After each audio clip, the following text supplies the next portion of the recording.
we really like to be in the outdoors. In fact, we love being in the outdoors. And sometimes we forget how much we love it. I know that sounds kind of silly, but sometimes the very things that we love the most, we kind of forget what we're doing.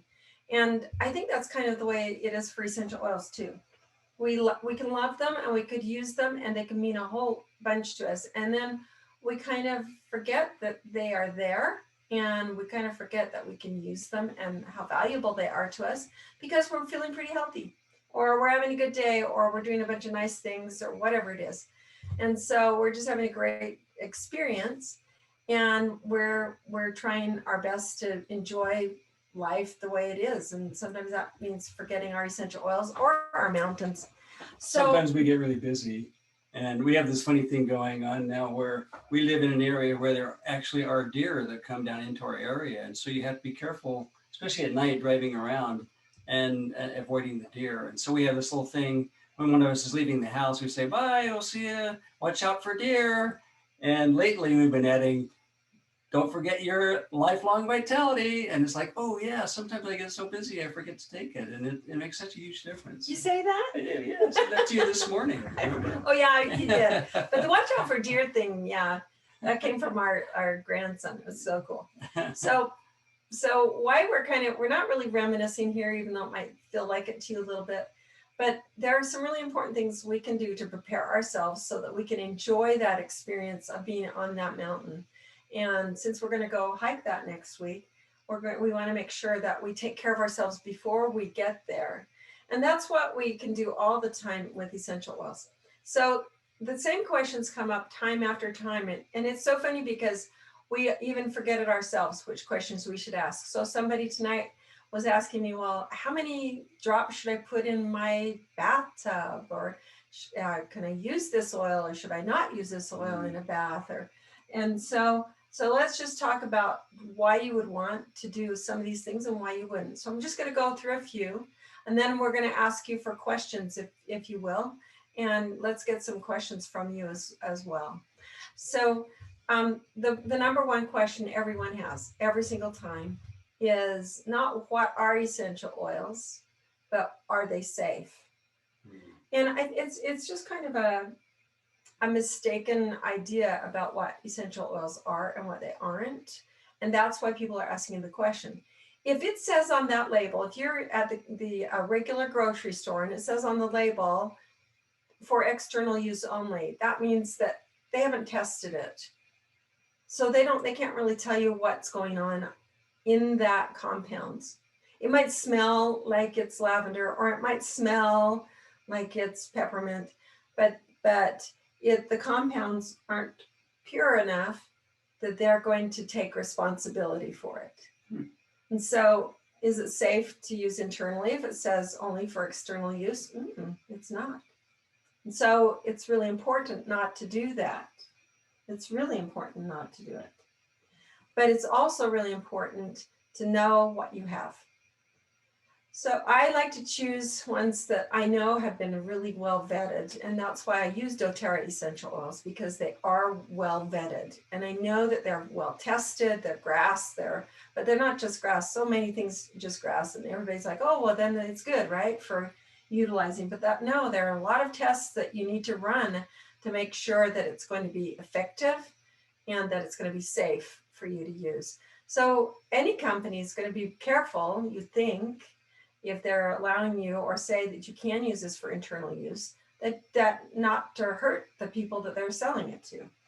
And so if you look on the labels of every doTERRA bottle, it'll tell you whether or not they feel that they want to say that it's safe for internal use or not. And each one of them, it'll say NAET. So whether it's for external, for outside or aromatic, or for internal, or for topical only. So it's always going to have that topical, internal, or aromatic on the label. So you can know where they believe it's there are safe only to a use. small number that aren't That you good can't for use internal. internally. And it's not because they aren't pure or they're not tested. It's just because of the type of oil. Right. Yeah.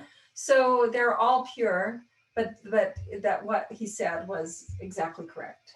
So once we recognize the purity level is there, and that it's safe because it's been well tested, it's not going to harm you, then the next question always comes up is how much? How much can I use? Now that's a really interesting question, because if you put a teeny bit on your finger and you put it on a little binky and you run it through a little teeny baby's system, it's through their system in like a minute because of how small their body is and their circulatory system and moving it through, and they don't need a lot.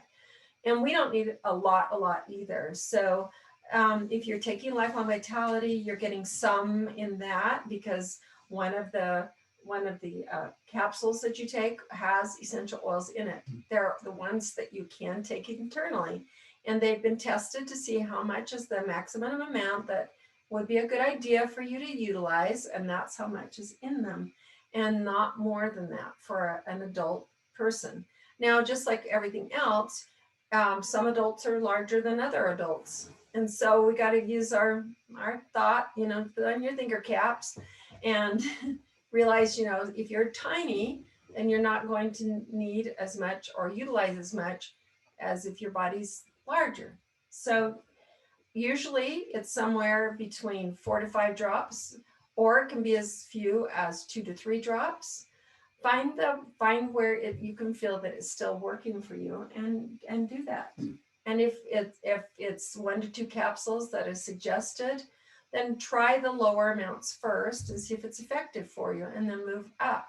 You can always start with smaller and go to further up. Now, there's also another thing you can do is muscle testing. It's kinesthesiology, and it's utilized with chiropractors, and you can determine a lot of how your body is going to respond to some things like this. So just think there are ways that you can personally test things so that you can feel confident that you're doing something good and that you're doing it in the right amounts for yourself. So that's that second thing, is how much I should use. And so we've actually talked about 3 things. Why do say some say external use only? How much should I use, and are they safe? Okay. Another question is why are there so many? And I like to answer that question, like, how many are there? I really, right now, I think there are about 90 products. I was going to say 90 So something. I remember we were in 1993. So that's a lot of different oils to use. Why do you need so many different oils? And I think all you have to do is line up 90 people or 100 people and tell me which ones look exactly alike, which ones have the same body skin types, hair types, who, even within families, we're all so different, and how we respond is different too. So it's really important to think, okay, I may need something different that's going to work better for me than something else for somebody. I don't know how else to explain it, but there are many oils that have similar properties. And so if you want to have something that's going to help alleviate some issues that you're dealing with pain or upset stomach or other types of things, you're going to look at what they're known to work for. And there are books that have very good outlines of that. We can talk about that later, but know that you can find that information, and then you choose. And you can start with one. And and I always say, we're only talking doTERRA essential oils here. We're not talking about any other brands, anything else you can find, because we're starting with the question are they safe, right? And how much can you use? And so we want to be well tested. And then you do these other things on top of it. And so the questions you're going to ask is, which ones are going to help lift my immune system? Which ones are more likely to lift my spirit or my attitude? Or, what ones are going to help me sleep better? Which are better from all these things that we deal with on a consistent basis? How can I know which ones I should probably try first? And it's really great in the book. You can look it up by, if you're dealing with a particular type of issue, you can look up that particular issue, and then it will give you several different choices. It'll give you a few different oils, all of which have been tested and have been shown to be effective in supporting that particular issue. Yeah. And one of those may work better for one person and another one for another. So Right. you can kind of experiment and see which works best for you, Right. and get the effect that you're looking for. Right. And so always remember, you don't have to be the expert, but you can learn from the experts. And you can do that by studying the things that they've studied, but you don't have to read thousands of pages. You can read the short versions of everything. And there in Modern Essential book is a perfect example of one where you can go to that, open it up, but you can also go onto the doTERRA website and it'll give you a historical overview of a lot of the oils. And so you can read it and kind of get an idea. But if you want more in-depth things, then you'll need to look at something like the book that I just mentioned, so that you can find something that goes into the historical use of that oil or that herb where the oil comes from. And you can get that online. You can find out a lot just by looking at the historical uses. If you want a specific idea, you can do that online as well and find out what the historical uses are. And then discover that oil with doTERRA, again, for their purity. That's what you want. You want something that's going to be safe. And then utilize their products for that so that you can get the best results that you're looking for that are historically being used that way. So I hope that made sense. Makes a lot of sense. To me it did. I hope it did to everyone. Yeah. Another question that people often ask is, one of the things that we expect, especially in the US, is we expect things that we can utilize are going to be really inexpensive. We have relatively, for the world, we have relatively inexpensive food. If you go to Alaska, you're going to spend a lot more for your food and a lot more for everything else because everything else has to be shipped in. But also the quality of our food is something we could consider, and the same thing with the quality of the oils that we use. So if we're having high quality oils and we're having them produced by where we're co-impact sourcing, right? When we're thinking, we're not just going to go in and destroy a whole area and destroy all the people that are providing these oils, but we're going to give them a cost of living wage when we go in there. We're going to have it sustainable crops so that more can be grown. We're going to help with building schools and getting these people so they're literate, so they can grow better product, and so that they can pass it down to their children and their children and their children. And we do that all over the world. So we're not looking at providing the least expensive to you product. We're looking at providing a sustainable product for longevity, for the future, for now and the future. So those growers aren't going to try and take any shortcuts. They're going to try and give us the best product that we need. And they're going to be learning more things that they can learn too, so that we get better things. So we don't have just, oh yeah, this one's lavender, and then they don't do the best they can with it because they get paid too little, or they want to mass produce more, or whatever it is. So we're looking at ways to have sustainability and long-term commitments to all of these growers all over the world that are providing us with the products that we use to keep us more healthy. And so if you look at this little bottle and don't think about it in terms of, well, gee, that's really tiny, and why should I pay that price for it? Instead, realize that this could be 300 pounds of material. For rose, for instance, how many petals does it take? Yeah. It's crazy. It's like 300 pounds of, isn't it 300 pounds? I don't remember. We're going to have to look that up. So it might be more than that. It's some crazy number. It's extremely large amounts of product. And maybe somebody that's on today can look that up and tell us right now. But that's the whole point is it takes a lot of plant material to concisely pull it down to be able to be in this little bottle. It's not just a teeny bit of plant. This is pure plant. So anytime you have pure plant and you're squeezing the oils out of pure plant, it's going to take a lot of plant product, a lot of the the raw material to make it. Yep. So this isn't popcorn where you got a kernel and then poof, you got so much popcorn you can't eat it all in a sitting. If you put in half a cup, you got like, whoa, so much popcorn. It's not popcorn. This is this is tiny droplets and beadlets of oil that is on the plants and being carefully extracted so it doesn't lose its efficacy, so that the value to you is in that plant. So that's another thing that comes up. Okay, should we go to some questions? Yeah, let's go to some questions. Let's open up to, we're going to take everybody off mute that's here, and then we're going to look for any questions online too. And we haven't done it ever done it on the Facebook group, so we're not quite sure what we're doing with Facebook. But we have our participants here. We're just going to ask them if they have any questions. And don't worry if you don't have any questions. I have another 10 questions that come up. Jeanette, do you have a question for us? Okay, so the conversation came up the other day about citrus oils. Do citrus oils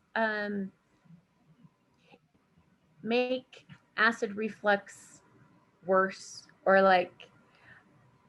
So I was under the impression like taking citrus oils would help relieve some of the inflammation and detoxifying, because that's what lemon does, and other citrus oils, they like flush the stuff out. But the person I was talking to thought that they were told otherwise, and that it would like exasperate her acid reflux. And so I was going to research it myself, but since we have this conversation going, I thought that maybe I would bring it to the table here and see if anybody has knowledge about acid reflux and citrus oils. That's a really good question, and I do have an answer for that, but I want to see if anyone else wants to answer that. Stacy or Gil, do you want to give an answer for that? If not, I'll tell you what I know. We'll take the silence as a no. Okay, so whenever we talk about acid in the body, we're talking about extra acid, right? That the body's not doing something it should normally do. And so the body's responding in a way that's not it's not in a healthy place already if you're dealing with acid reflux. And there are a lot of things that kind of make that worse. And the interesting thing about acid reflux, we're looking for a balance. We're looking for a pH balance. So we want to get a better balance in our body system. And if we have too much acid, then our body's not going to be healthy. And if we don't have enough, our body's not going to be healthy. So you want to have it in a balanced place, right? So lemon juice is actually base. And so it's an acid, which is kind of weird. But anyway, so it's not an acid, it's a base. It's a base. It's a base, sorry. And it's a base. So, but when I think of base, I think that means it's calming down stuff, but that's not really what it means. It's just that its chemical makeup actually does calm certain things, but it has been known to create people to have more of an acidic response, but it also is great for pH balance.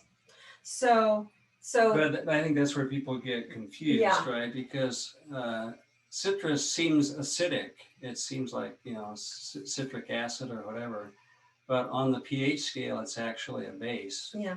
So if you're having high acid, using a citrus oil is going to help bring it back down to more to the base side rather than the acid side. Yeah.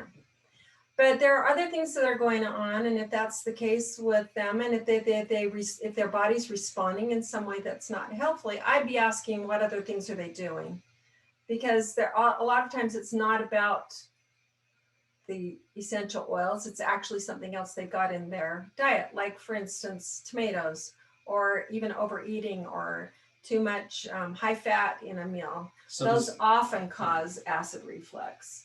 And so grab the digestive tabs for that, because that will really help bring that back into a normal field. But it should not cause that So problem. does that answer your question? Does that address your question? Yeah, it's kind of what I had told her is that sometimes the citrus juice from is different than the essential oil from the rind. Definitely different. And also I was like, but was it doTERRA essential oil if you're, because those things really make a difference. It matters having that pure oil, or the difference between the fruit of the plant and the rind, or where you get essential oil for citrus is from the rind. And so, okay, that's, Yeah. but having the other information about like the base and those kind of things, and balancing it out will be helpful. I And think that was- And Mark that was- said it right. it was- I'm like dyslexic in my thought there. It was just counterintuitive to me the first time I heard it. Wait a minute. So Mhm. citrus is actually a base, but that's where it comes out on the pH scale. It's really interesting. So, Other questions? yeah. So an orange can give you those kinds of problems. Drink orange juice, that can give you that problem. I've got one. Okay, Yes. Gail. You kind of answered the question when I knew what the subject was tonight. I was thinking about it. Awesome. And there's so many, like you mentioned, so many oils and so many blends. I know that like the books like Modern Essentials, they cover that kind of stuff. But unless you get a new one every year, you're not going to have all of the oils. And unless you know that protective blend is on guard, then you might not know what the blends are as well. How many, or what percentage, do you even have a feel for what percentage of the oils and blends are documented online on the doTERRA website? Documented meaning, can you find information about them? Yes. Right. What they're good for, how much to use, that kind of stuff. I thought they had as far as I found, every single one of them is there with at least a little blurb about it. I've never come up with one that they didn't have some information about. So, but the information, sometimes it doesn't go into as much depth as I'd like. And so then I start researching other things. And you're right, you do have to update the book. You might be able to get the online book, and then you'll be able to have the update with it. And they have gone back to having the names of the oils in the later versions. Oh, good. It helps again.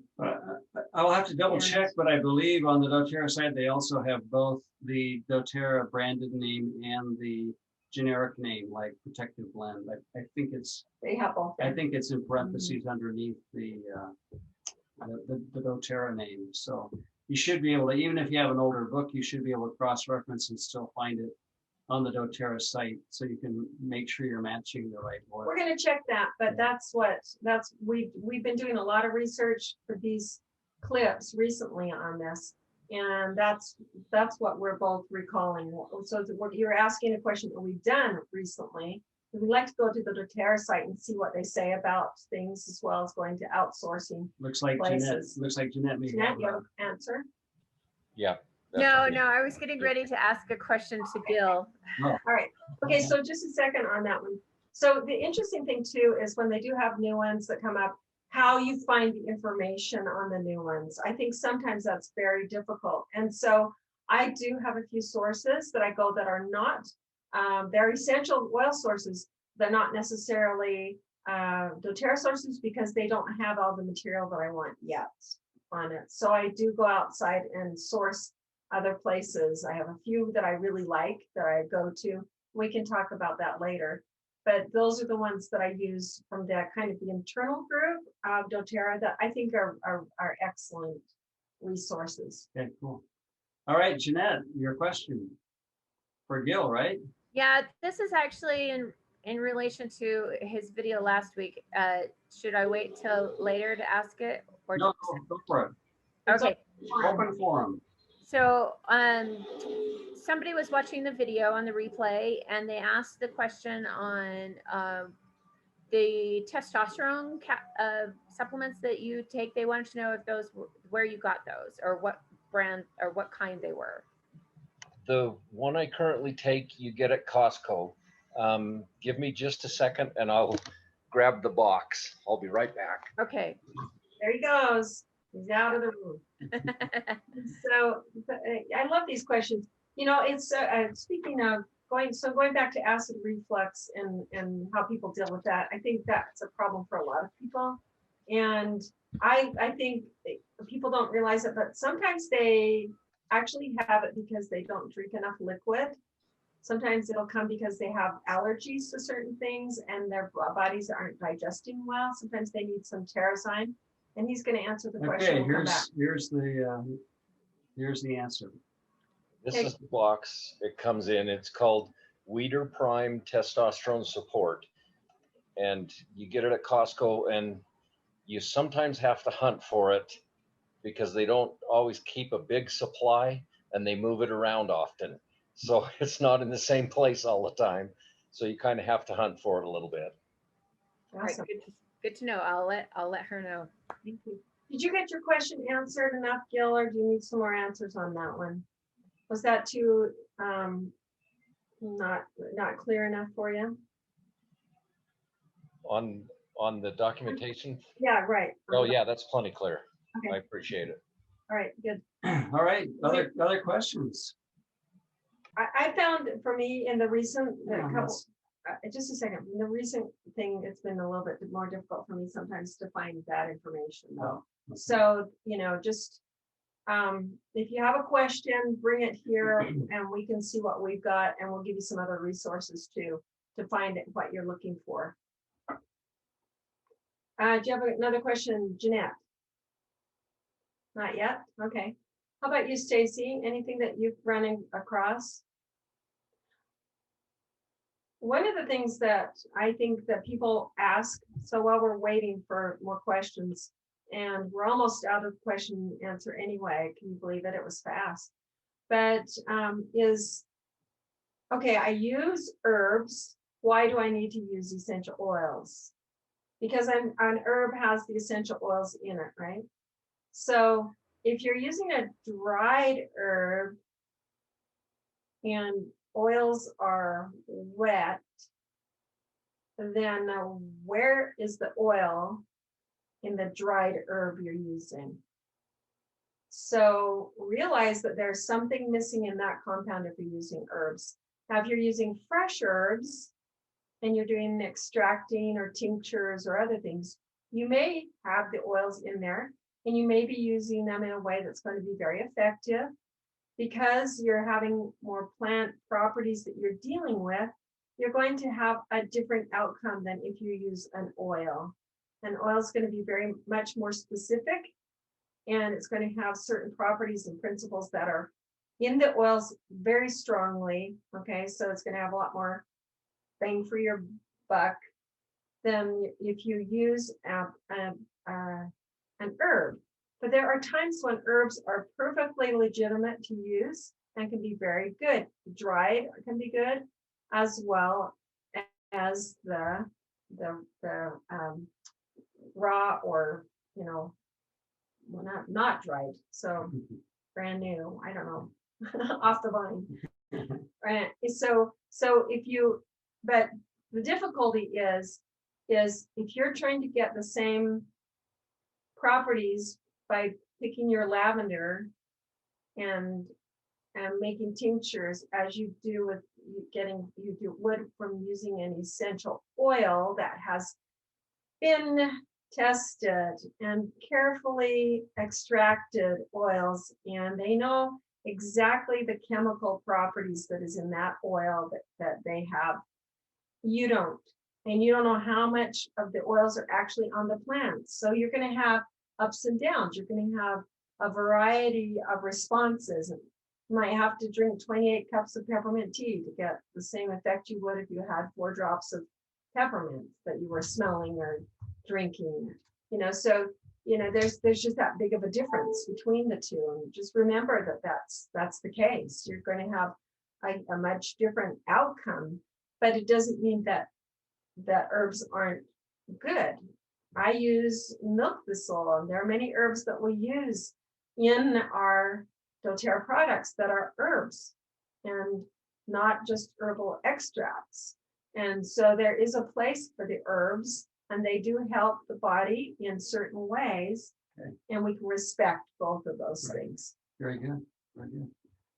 Okay, before we sign off, I've got one for the guys. So you know how I feel about these natural products. They are so effective. They're just so powerful and so wonderful.